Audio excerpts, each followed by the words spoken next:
بسم اللہ الرحمن الرحیم۔ السلام علیکم ورحمۃ اللہ وبرکاتہ۔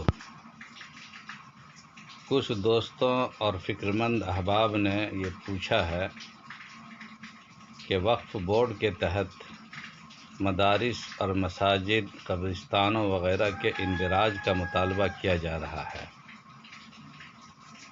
اور سوشل میڈیا پر یہ کافی تیزی کے ساتھ وائرل ہو رہا ہے، تو اس کی حقیقت کیا ہے اور کس طرح کی مساجد اور مدارس کو اس کے تحت اندراج کرنا ضروری ہے؟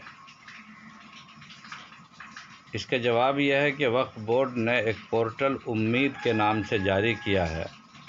اس کے تحت ایسی مسجدوں، مدرسوں، خانقاہوں، درگاہوں، قبرستانوں وغیرہ کا اندراج ضروری ہے جو پہلے سے بطور وقف کے وقف بورڈ کے تحت درج ہوں۔ امید پورٹل کے تحت آن لائن پوری معلومات ان کی اپلوڈ کرنی ہے جو آسانی کے ساتھ کہیں سے بھی کی جا سکتی ہے۔ اس میں کوئی خرچ نہیں ہے۔ اس کی آخری تاریخ 5 دسمبر 2025 ہے۔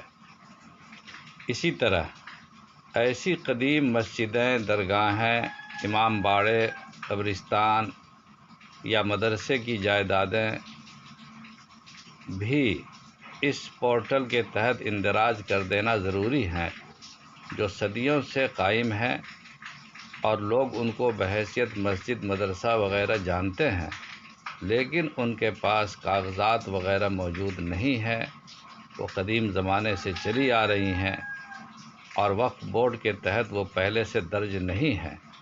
ایسی مسجدوں اور مدرسوں اور جائیدادوں کو بھی وقف بورڈ کے اس پورٹل کے تحت درج کر دینا ضروری ہے تاکہ ان کا تحفظ ہو سکے اور خدا نخواستہ آئندہ کوئی غیر قانونی قبضے کا واقعہ پیش نہ آوے۔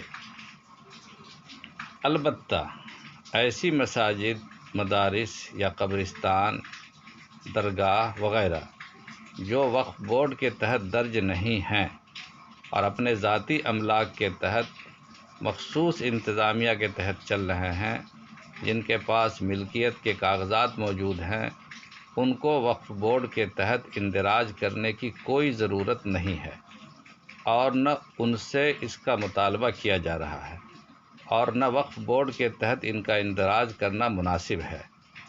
ایسی تمام مساجد، مدارس اور قبرستان جو مسلمانوں کے پاس پرائیویٹ طور پر موجود اور محفوظ ہیں اور ان کے کاغذات اور ان کا انتظام ان کے پاس محفوظ ہے، وہ حضرات اور ان کے ذمہ داران ہرگز وقف بورڈ کے تحت ایسی زمینوں کا اندراج نہ کرائیں، اس لیے کہ وقف بورڈ کے تحت ان مدارس، مساجد اور درگاہوں وغیرہ کی جائیدادوں کو اندراج کرنے کا مطلب یہ ہوگا کہ یہ چیزیں مسلمانوں کے ہاتھ سے نکل کر وقف بورڈ یا بالفاظ دیگر حکومت کے قبضے میں چلی جائیں گی اور پھر ان پر وقف بورڈ کے وہ تمام قوانین اور ترمیمات عائد ہوں گی جو ابھی کئی مہینوں سے متنازع چلی آ رہی ہیں۔ اس لیے اپنی مساجد اور مدارس، قبرستانوں وغیرہ جائیدادوں کے تحفظ کے لیے خود ان کا انتظام درست کریں اور ہر مسجد اور مدرسہ وغیرہ کے لیے باقاعدہ ٹرسٹ یا کمیٹی تشکیل دیں اور اپنے نظام کو درست کریں۔ ایک ٹرسٹ یا کمیٹی کے تحت کئی مسجدوں اور مدرسوں کو بھی رکھ سکتے ہیں۔ تمام مسلمانوں سے گزارش ہے کہ وقت کے اس نازک مسئلے پر اپنی حساسیت اور ذمہ داری کا ثبوت دیں اور کسی بھی کام میں عاجلانہ غلطیوں کا مظاہرہ نہ کریں۔ اہل علم و جانکار حضرات سے مشورے کے بعد ہی کوئی قدم اٹھائیں۔ اللہ تعالی ہمارا حافظ و ناصر ہو۔ والسلام